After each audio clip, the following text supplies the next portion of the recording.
ఒక నమస్కారం అండి.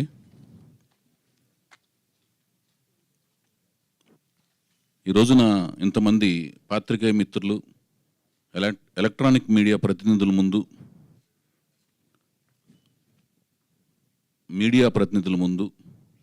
ఈ వేదిక మీద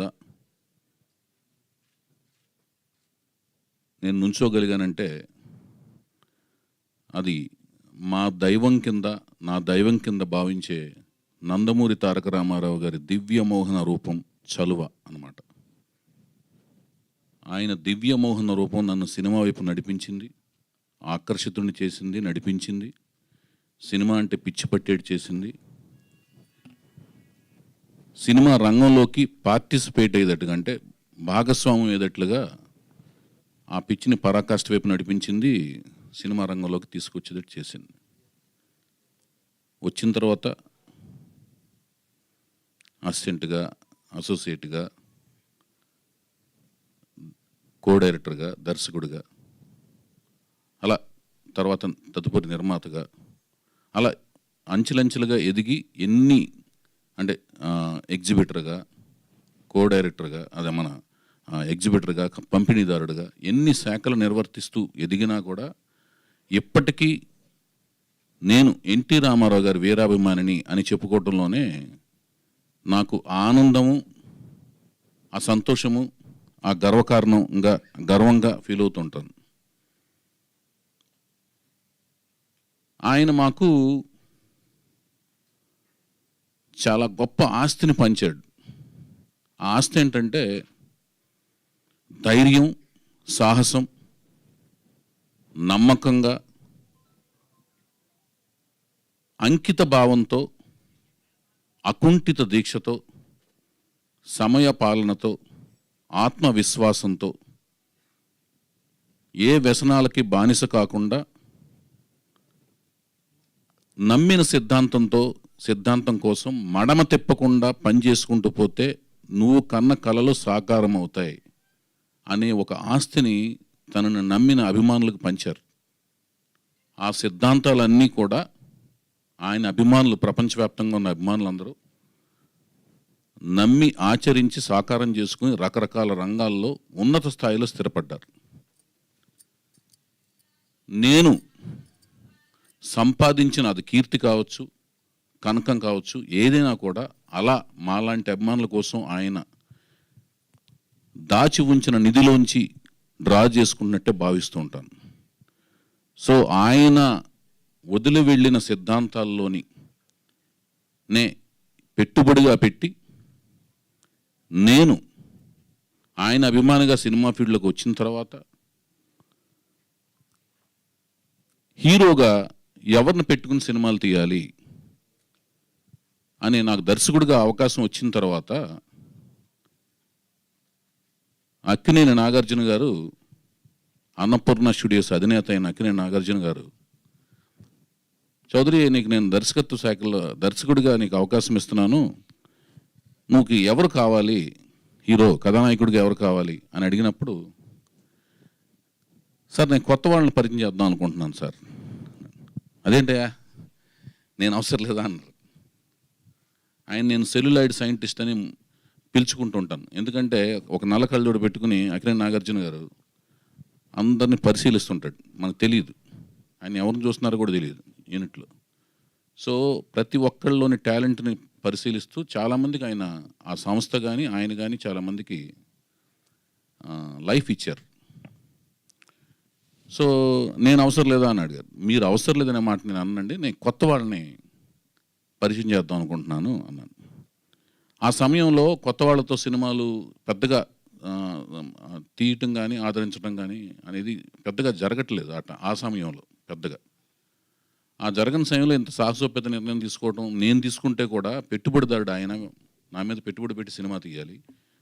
ఆ నెక్స్ట్ తదుపరి సంవత్సరంలో ఆయన సుమంత్ గారిని కూడా పరిచయం చేస్తున్నారు. దానికి ముందు ఒక కొత్త వాళ్ళని పెట్టి సినిమా అంటే ఆయన ఏమీ సంకోచించకుండా, అలాంటి ఆలోచనలకు తావివ్వకుండా ఆయన పరిచయం చేసి, అలా నా కొత్త వాళ్ళని పరిచయం చేసే జర్నీకి సపోర్ట్గా అండగా నిలిచిన అక్కినేని నాగార్జున గారికి, నాకు అవకాశం ఇచ్చిన అక్కినేని నాగార్జున గారికి నేను ఎంతో రుణపడి ఉన్నాను. వీటన్నిటికంటే ముందు గుడివాడ పట్టణంలో నేను ర్యాంక్ 1 స్టూడెంట్ని. అలాగే హిందీ కూడా ప్యారలల్గా ప్రాథమిక, మాధ్యమిక, రాష్ట్ర ప్రవేశిక, విశారద పూర్వార్ధ, ప్రవీణ అలా చదువుతున్న రోజుల్లో 9వ క్లాస్కి వచ్చే టైంలో ఆ ర్యాంక్ 1 స్టూడెంట్ అలా క్లాసు అంటే స్కూల్ టాపరు, టౌన్ టాపర్గా వచ్చిన వాళ్ళల్లా ఆ 9th క్లాస్ వచ్చే టైంకి వేటగాడు సినిమా రిలీజ్ అయింది. అప్పటికి నేను సినిమా పట్ల పిచ్చి పాకాన పడింది. రామారావు గారి అభిమానం నుంచి టౌన్ వైడ్ ఫ్యాన్స్ అధ్యక్షుడిగా ఒక ఉన్నత పదవిని సాధించడం అనే స్థాయికి ఎదిగినట్టుగా నాకు అనిపించింది. ప్రపంచవ్యాప్తంగా ఉన్న దేశాల ప్రెసిడెంట్స్ కంటే కూడా ఇది ఒక ఉన్నత స్థానంగా భావించే అంత పిచ్చి పరాకాష్ఠకి వెళ్ళింది. అంటే ఆ వ్యామోహం అంత పరాకాష్ఠకి వెళ్ళింది. చక్కగా పైన 3 బట్టన్లు ఇప్ప తీసుకుని రామారావు గారి ఫ్యాన్స్ ప్రెసిడెంట్ని అని గర్వంగా తిరుగుతుండేవాడిని. ఆ సమయంలో నేను రాఘవేంద్రరావు అభిమాని కూడా అయ్యాను. అనుకోకుండా ఆయన దగ్గర తర్వాత తదనంతర కాలంలో ఆయన దగ్గర అసిస్టెంట్గా చేరటం నా అదృష్టం కింద భావిస్తున్నాను. ఆ సాంగ్స్ చూడటం కానీ 62 రోజులు ఆడితే మా గుడివాడలో వేటగాడు సినిమా నేను 59 సార్లు చూశాను. నాకు ఇష్టమైన రాఘవేంద్రరావు గారు మా గురువు గారు, అలాగే నేను ఎంతో అభిమానించే మా రాఘవేంద్రరావు గారు మా గురువు గారు, నేను ఎంతో అభిమానించే రామారావు గారు, నేను అభిమానించే శ్రీదేవి గారి కలయికలో చూసిన ఆ సినిమా 62 రోజులు ఆడితే 59 సార్లు చూడటం. ఆ తదనంతరం మేము అనుకునే టైంలో మాకు ఆ టైంలో ఎవరు కూడా ఒక హీరోకి వారసుడు సినిమాల్లోకి వస్తారనే ఆలోచన ఎవరికి పెద్దగా పబ్లికేషన్ అయ్యేది కాదు. అలా వచ్చిన వాళ్ళల్లో మొట్టమొదటగా రామారావు గారి అబ్బాయి హరికృష్ణ గారు కృష్ణ అవతారం ద్వారా చిన్న కృష్ణుడి కింద యాక్ట్ చేశారు. తదనంతరం తాతమ్మ కళలో తెల్ల పెళ్ళంలో ఆయన బ్రహ్మం తాత చెప్పిందని ఒక క్యారెక్టర్ త్రూఅవుట్ సినిమాలో ఉండే ఒక క్యారెక్టర్గా వాళ్ళ రామారావు గారి నాన్నగారి కోరిక మేరకు ఈ 2 పాత్రలు రామారావు గారు ఆయన చేత పోషింపజేశారు. తర్వాత తాతమ్మ కళలో నందమూరి బాలకృష్ణ గారు అరంగేట్రం చేశారు. 1974 రిలీజ్ అయింది సినిమా. 75లో కూడా మళ్ళీ రిలీజ్ అయింది. సో ఆ తాతమ్మ కళ వచ్చి దాని తదనంతరం 75లో అన్నదమ్ముల అనుబంధం వచ్చిన తర్వాత నందమూరి అభిమానులు అందరూ కూడా ఒక యువ కెరటం రాకపోతుంది. మనం రామారావు గారి తదనంతరం అంటే ఫ్యాన్స్ మూడు ఇప్పుడు అలాగే ఉంటుంది. బాలకృష్ణ గారికి అభిమాన సంఘం కొనసాగించాలి అంటే దిశానిర్దేశం ఏముండదు. మనం వెళ్ళి జాబులు చేయాలి, మనం వెళ్ళి మనం వెళ్ళి ఇంకేదో చేయాలి, ఇంజనీర్ అవ్వాలి, డాక్టర్ అవ్వాలి, అలా ఉండదు. అభిమాన సంఘాల ఆలోచన ఎంతవరకు ఉంటే అంటే పరిమితం అవుతాయి. రామారావు గారి తర్వాత మళ్ళీ ఆయన వారసుడిని మనం ఫాలో చేసుకోవాలి. అంతవరకే మన మనస్సు స్థాయి ఉంటుంది, అంతవరకు ఆలోచించగలిగే శక్తి సామర్థ్యాలు అంతవరకే ఉంటాయి, పరిధి అంతవరకే ఉంటుంది. అట్లా మేమందరం అనుకుంటున్న టైంలో బాలకృష్ణ గారు ఒక యువ కెరటంలాగా అనిపించి అందరం అదే ఊపులో ఉంటున్న టైంలో అనుకోకుండా రామారావు గారు పాలిటిక్స్లోకి రావటం, ఏ ప్రిపరేషన్ లేకుండా బాలకృష్ణ గారిని గురించి మరి బాలకృష్ణ గారిని రంగప్రవేశం చేసే ఒక ఆలోచన ఆయన ఏం ఆలోచించకుండా సడన్గా ఆయన రాజకీయాల్లోకి వచ్చేయటం, ఆయన గురించి ఏం ప్లాన్ చేయకుండా వెళ్తే అందరం వెళ్ళి అడిగితే వారు BA చదవాలి, వారు BA చదివిన తర్వాత వస్తారు అనే ఒక ఆలోచన అలా వదిలేశారు. సరే ఇంతలో రకరకాల మార్పులు ఇండస్ట్రీలో చోటు చేసుకోవటం అయినా కూడా మేము రామారావు గారు సీఎం అయిన తర్వాత కూడా ఆయన బాలకృష్ణ గారి సినిమా వచ్చినప్పుడు ఆయన వారసుడి కింద అంటే నటసింహంలా ఇప్పుడు పిలువబడుతున్న నందమూరి బాలకృష్ణ గారికి ప్రారంభ దశలో ఆయన రామారావు గారి అభిమాన సంఘం అధ్యక్షుడిగా గుడివాడలో మొట్టమొదటగా బాలకృష్ణ గారి ఫ్యాన్స్ అసోసియేషన్ గుడివాడలో స్టార్ట్ చేసి తర్వాత నేను ఇంజనీరింగ్ చేద్దామని మద్రాసు వచ్చిన తర్వాత పట్టాభిషేకం అనే సినిమాకి హరికృష్ణ గారు చీఫ్ కంట్రోలర్ నిర్మాత కింద అలియాస్ నిర్మాత కింద వ్యవహరిస్తూ రాఘవేంద్రరావు మా గురువు గారు నేను ఎంతో అభిమానించిన దర్శకుడు రాఘవేంద్రరావు దగ్గర అసిస్టెంట్ డైరెక్టర్గా చేరే అవకాశం అదృష్టం కలిగిన ఆ సినిమాలో పట్టాభిషేకం సినిమాకి బాలకృష్ణ గారు హీరోగా యాక్ట్ చేస్తున్న ఆ సినిమాకి అసిస్టెంట్ డైరెక్టర్గా చేరిన తర్వాత NTR ఫ్యాన్స్గా ఉన్న ప్రతి ఒక్క ఫ్యాన్స్ NBK ఫ్యాన్స్ అవ్వాలంటూ అప్పుడున్న ఆనందంతో అందరినీ NBK ఫ్యాన్స్ అవ్వాలని నేను ప్రత్యుత్తరాలు రాయటం ఒక 3-4 ఏళ్ల పాటు రాసి ఆ తర్వాత అసోసియేట్ డైరెక్టర్గా ఇలా నేను ఎదిగిన విధానంలో నందమూరి బాలకృష్ణ గారితో తర్వాత నందమూరి హరికృష్ణ గారితో అప్పటి నుంచి ఆయన ప్రొడ్యూసర్గా ఉన్నప్పుడు తర్వాత ఆయనతో మళ్ళీ కథానాయకుడిగా అలాగే బాలకృష్ణ గారితో కథానాయకుడిగా అలాగే నన్ను ఒక మిత్రుడిలాగా ఆదరించిన ఘట్టమనేని మహేష్ బాబు గారితో కథానాయకుడిగా అలాగే నాగార్జున గారితోనూ హరికృష్ణ గారితో, అటు నందమూరి వంశం, అక్కినేని గారి వంశంతో కలిపి సీతారామరాజు సినిమాతో ఒక కాంబినేషన్, ఒక ఎప్పటికీ ఊహించిన ఒక కాంబినేషన్, ఈ తరంలో ఊహించిన ఒక కాంబినేషన్ని ఒక సెట్ చేస్తూ సీతారామరాజు సినిమా అదొక కాంబినేషన్. ఇలా అన్ని రకాల కాంబినేషన్స్ అక్కినేని గారితో పనిచేసే అవకాశం కలగటం మొట్టమొదటి సినిమా. అంటే ఒక సినిమా, మొదటి సినిమాలోనే కొత్త నటీనటులు ఎక్స్ట్రీమ్ నటనలో పరాకాష్ఠలో ఉన్న అక్కినేని నాగేశ్వరరావుని బ్యాలెన్స్ చేస్తూ మొదటి సినిమాతోనే ఒక ఛాలెంజ్ జాబ్ చేయటం. ఇలా వెళ్ళే ప్రాసెస్లో వస్తున్నప్పుడు మళ్ళీ నేను ఆదిత్యవం అంకితలను పరిచయం చేయటం, రెండో సినిమా, రెండో జంట కింద దేవదాస్ సినిమాతో ఆ టైటిల్తో అమెరికాలో షూటింగ్లు జరుగుతుంటే, అమెరికాలో షూటింగ్లు చేస్తే సినిమాలు, తెలుగు సినిమాలు ఫ్లాప్ అవుతాయి అనుకుంటుంటే దానికి ఎదురీది వెళ్ళి అమెరికాలో షూటింగ్ చేసి అనుకోకుండా అఖండ విజయాన్ని సాధించడం ఎంతో కష్టపడి. దాని తర్వాత మళ్ళీ సాయి ధరమ్ తేజ్, మెగాస్టార్, పవర్ స్టార్ల మేనలుడు, ఆయన్ని పరిచయం చేసి, సాయి ధరమ్ తేజ్ని పరిచయం చేసే అదృష్టం కలగటం. ఇలా కంటిన్యూగా జంటలను పరిచయం చేసే నా దృష్టిలో నెక్స్ట్ ఎవరిని పరిచయం చేయాలి అనే ఈ అవకాశం కూడా అనుకోకుండా నేను ఎవరినైతే అభిమానించానో, ఎవరినైతే ఆరాధించానో, ఎవరినైతే దైవ సమానంగా భావించానో, ఆ భావించిన ఎవరినైతే జంటల్ని పరిచయం చేస్తూ, అంటే YVS Chowdary care of address, కొత్త వాళ్ళని పరిచయం చేయటం, కొత్త టాలెంట్ని పరిచయం చేయటం, 4 వయసులో హరికృష్ణ గారిని సోలో హీరోగా పరిచయం చేయటం, ఇలాంటి పరిచయాలకి కేర్ ఆఫ్ అడ్రస్గా నిలిచాను అనే ఒక ఆనందం నాకు ఏదైతే లోపల కలుగుతుందో, అదే అవకాశం మళ్ళీ రావటం, అలాంటి ఒక ప్రతిభని గర్జించే న్యూ టాలెంట్ రోర్ సెట్, కొత్త ప్రతిభ గర్జిస్తుంది ఇక్కడ అనే ఒక బ్యానర్తో యలమంచిలి గీత ఒక బ్యానర్ క్రియేట్ చేయటం, అది అనుకోకుండా న్యూ టాలెంట్ రోర్ సెట్ అంటే ఎన్టీఆర్ ఎట్ అనే ఒక యాదృచ్ఛికంగా ఆ టైటిల్ లెటర్స్ కలిసి నా దైవం పేరు యాదృచ్ఛికంగా కలవటం అనేది కూడా ఒక అదృష్టం కింద, మహాభాగ్యం కింద భావిస్తూ, ఆ సినిమాకి తను నన్ను దర్శకుడిగా, అంటే తను నన్ను ఎలాగో ఎన్నుకోక తప్పదు మరి, ఎందుకంటే నా కష్టం అంతా నేను ఎంత కూలీ నెంబర్ 1 తనకు తెలుసు కాబట్టి. అంటే మరి జీతం ఇస్తావా, నాకు ఏమిస్తుందో ఏం తెలియదు.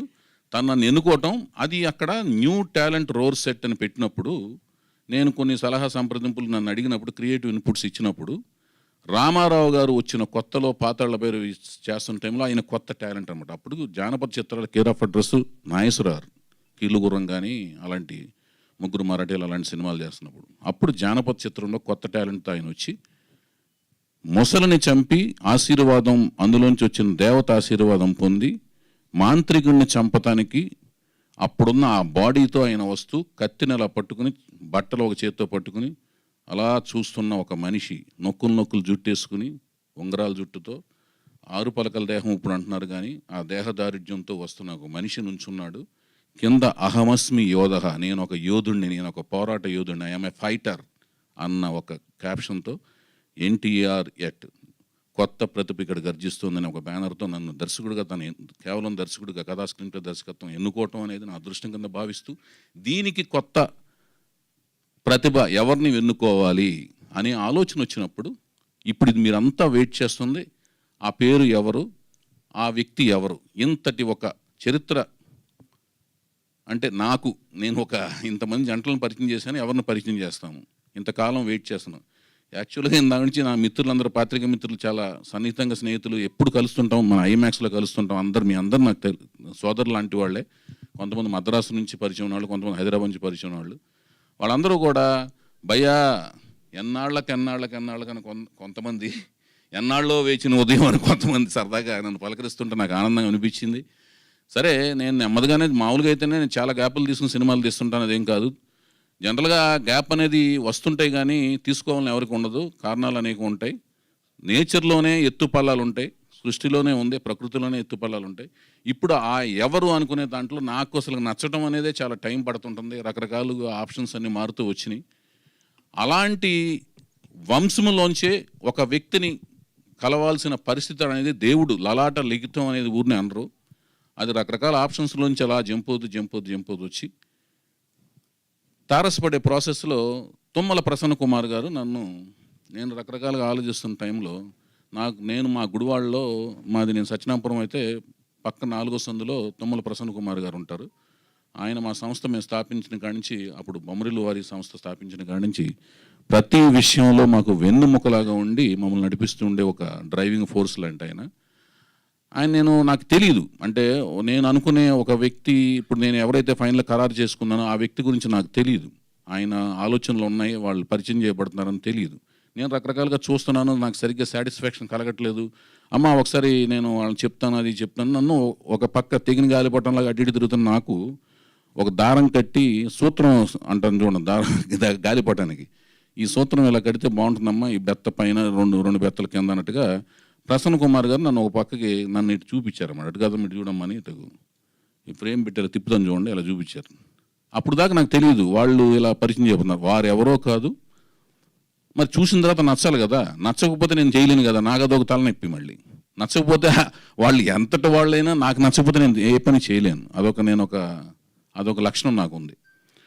సో ఆయన ఎవరో కాదు, మీరందరూ రకరకాలుగా రాస్తున్నారు, కానీ వాళ్ళు పెద్ద వాళ్ళైనా కూడా నచ్చకపోతే నేను చేయలేను. ఆ చిన్నవాళ్ళు అయితే అయినా కూడా నచ్చకపోతే నేను ఆగను. నేను అనుకున్నది డెఫినెట్గా చేస్తాను. నాకు నచ్చితే చాలు, ఎన్ని ఎదురెత్తులైనా ఎత్తాను. అది ఎవరి మాట వినడు సీతయ్య అనేది అది ఆ క్యారెక్టర్లోంచి నేను వచ్చాను. ఎందుకంటే అది మా రామారావు గారు ఇచ్చారు మాకు, అది అన్న రామారావు గారు ఇచ్చారు ఆ క్యారెక్టర్ మాకు. మడమ తిప్పకుండా పోరాటం చేయటం అని ఇంతకు ముందే చెప్పాను. అదే ఇన్వెస్ట్మెంట్ మాకు, మా సిరి సంపదలన్నీ అని ఉంటే అవే క్యారెక్టర్ మాది.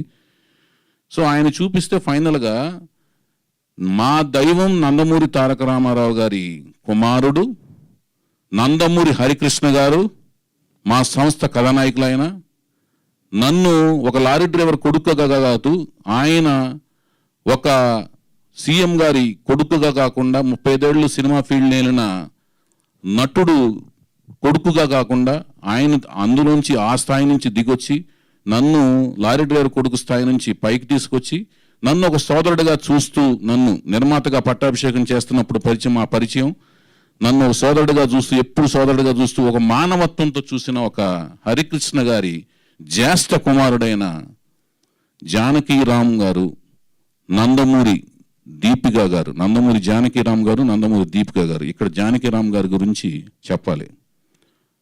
జానకీరామ్ గారు కామ్గా కనపడుతుంటాడు. ఎంత కామ్ అంటే, ఆ కాము మనకు ఎలా కనపడుతుంటారంటే ఎంతో మంచితనం కనపడుతుంటుంది. ఆయన చూస్తుంటే మనకి ఏమనిపిస్తుందంటే ఈయన చాలా మంచివాడు అనిపిస్తుంటుంది.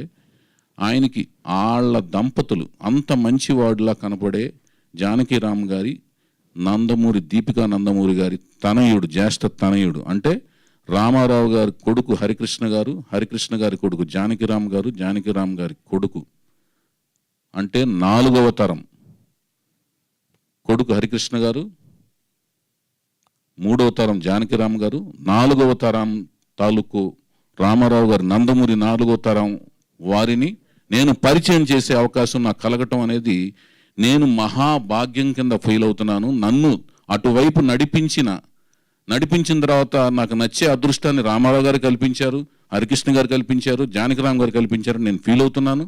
అటువైపు నడిపించిన తుమ్మల ప్రసన్న కుమార్ గారికి, ఆ దిశలో సహకరించిన బాలరాజు యాదవ్ గారికి, అందరికీ ధన్యవాదాలు తెలియజేసుకుంటున్నాను. ఆయన మరెవరో కాదు, అనుకోకుండా ఆ జానకీరామ్ గారు ఏ కళ అయితే కన్నాడో తన కొడుకు జ్యేష్ఠ కుమారుడికి పుట్టినప్పుడే నందమూరి తారక రామారావు అని ఆయనకి పేరు పెడతాం జరిగింది. అతను ఒక కళ కన్నాడు, ఏ కళ అయితే కన్నాడో ఆ కళ పుట్టినరోజే ఆయనకి నందమూరి తారక రామారావు అని వాళ్ళ తాతగారి పేరుని ఒక కళ కని, ఏదైతే ఇతను ఫ్యూచర్లో అంతటి వాడు అవ్వాలి, అలాంటి వాడు అవ్వాలని ఒక కళ కని ఆయన అతనికి నందమూరి తారక రామారావు అని పేరు పెట్టడం జరిగింది. ఆ కళ అయితే కన్నాడు. ఆయన పెద్ద అయితే ఇంకి ఆయన లేరు, వాళ్ళ తాతగారు లేరు, ముత్తాతగారు లేరు. ఆ కళను సాకారం చేసుకోవాలంటే ఆ కుర్రవాళ్ళలో ఆ కోరిక ఉండాలి, బలీయంగా ఉండాలి, ఆహార్యం రావాలి, ఆ ముఖ కవళికలు రావాలి. అది గమనించిన ఒక అతని వైపు చూడాలి, అతన్ని ఎన్నుకోవాలి, ఎంపిక చేసుకుని ఒక సరైన ప్రాజెక్ట్ ద్వారా ప్రజల దగ్గరికి తీసుకెళ్ళాలి. ఆ ప్రజలు ఆ క్రియేటివిటీని, ఆ ప్రతిభని ఆదరించి అతనికి పట్టం కట్టాలి. ఇవన్నీ జరగాలి. ఇవన్నీ జరిగిన తర్వాత అతను ఒక నటుడి నుంచి ఒక తార అంటే ఒక స్టార్ అవడం అనేది జరుగుతుందన్నమాట. ఆ కళ కన్న తర్వాత మొట్టమొదటి నేను చెప్పిన స్టేజ్ ఏంటంటే ఆ కుర్రోడ్లో తపన ఉండాలి, ఆ మంచి లక్షణాలు ఉండాలి, ఆ ఆహార్యం ఉండాలి. అవన్నీ ఇంకొక దర్శకుడికి నచ్చాలి. ఆ దర్శకుడు అంతకుముందు ఇలాంటివన్నీ చేసి ఉండాలి, మంచి సబ్జెక్ట్ దొరకాలి.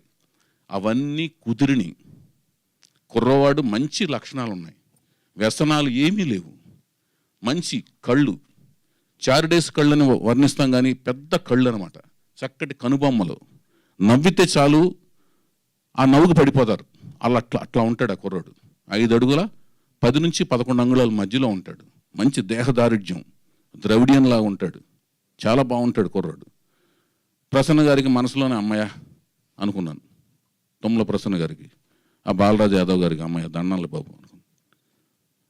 4వ తరాన్ని రామారావు గారు అంటే ఈ నందమూరి తారక రామారావు అనే పేరుని 4వ తరం వరకు అంటే ఇంకొన్ని ఏళ్ల పాటు కొనసాగించేందుకు దేవుడు, కాలము, ప్రకృతి శాసిస్తోంది అనే ఒక ఫీలింగ్ నాకు మనసులో కలిగింది.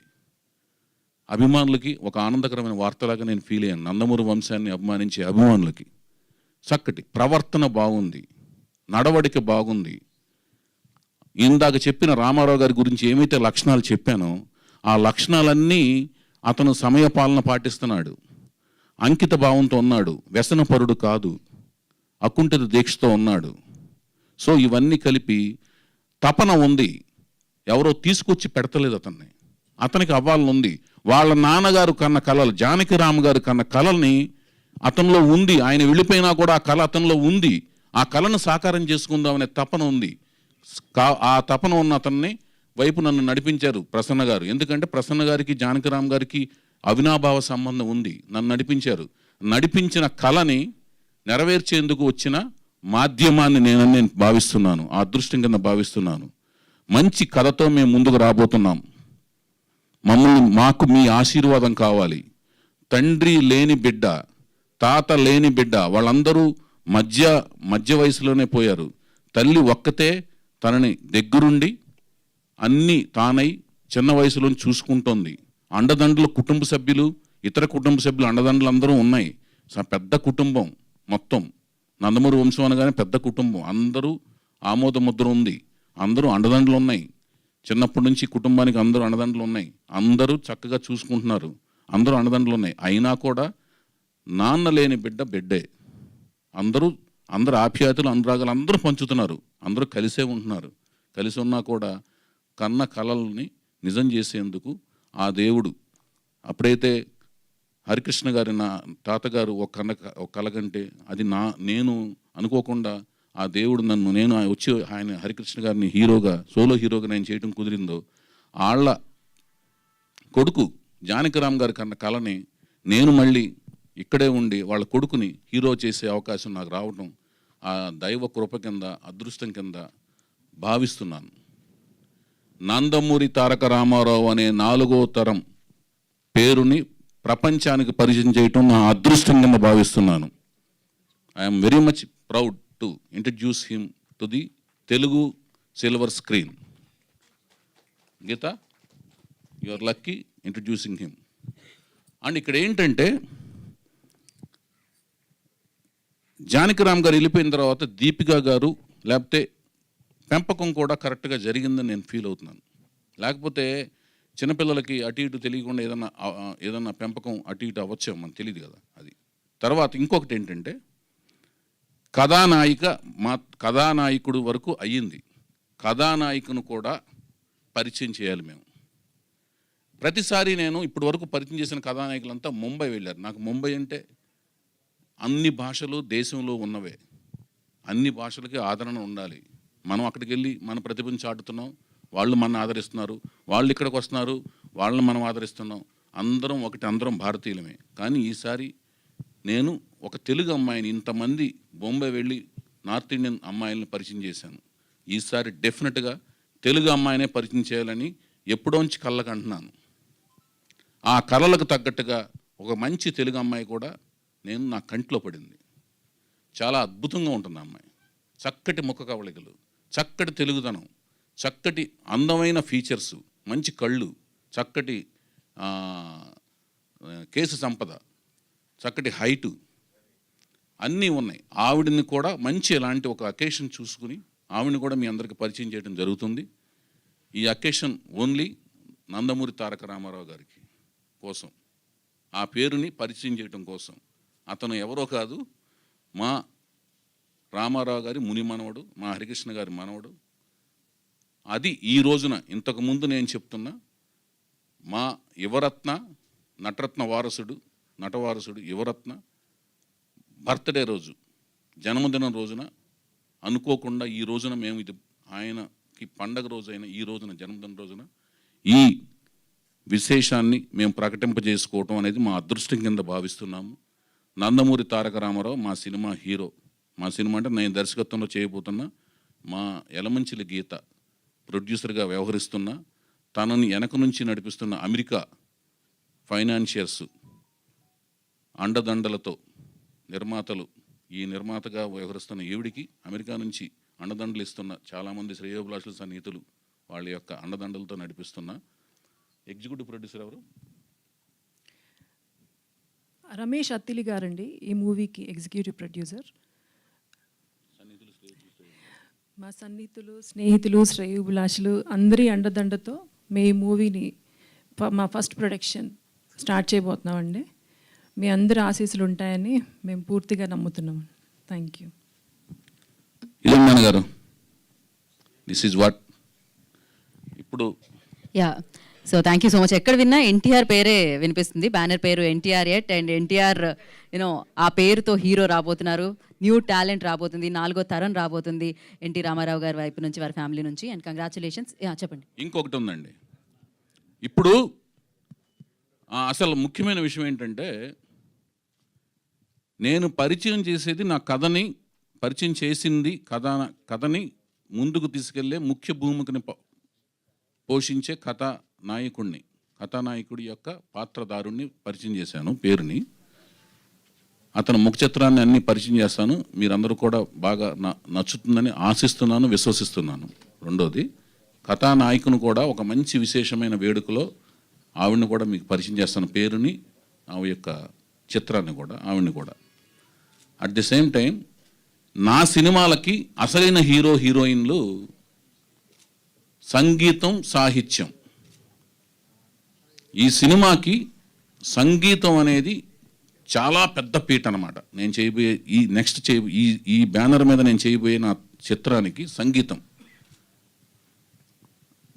ఒక కొత్త సంగీతం. అంటే అవుట్ ఆఫ్ ది బాక్స్ ఎన్ని చెప్పడం అనేది, ఎందుకంటే ఎన్ని చెప్పిన కానీ ఏంటంటే రకరకాలుగా మాట్లాడుకోవడం జరుగుద్ది. నాకు సంగీతం అంటే చాలా పిచ్చి అనమాట. అంటే అందరూ, అంటే కే పాప్ కాడి నుంచి అన్ని రకాల వరల్డ్ రిలీజన్, అన్ని రకాల సంగీతాలు, అది ఏఆర్ రెహమాన్ గారు కావచ్చు, ఇళయరాజా గారు కావచ్చు, నేను ఎంతో ఇష్టపడే కీరవాణి గారు కావచ్చు, నా అభిమాన దర్శకులు, సంగీత దర్శకులు కీరవాణి గారు కావచ్చు, ఎవరి మ్యూజిక్ అయినా వచ్చిన వెంటనే వింటాను. సంగీతం ఎప్పుడు కూడా ఒకసారి వినకూడదు.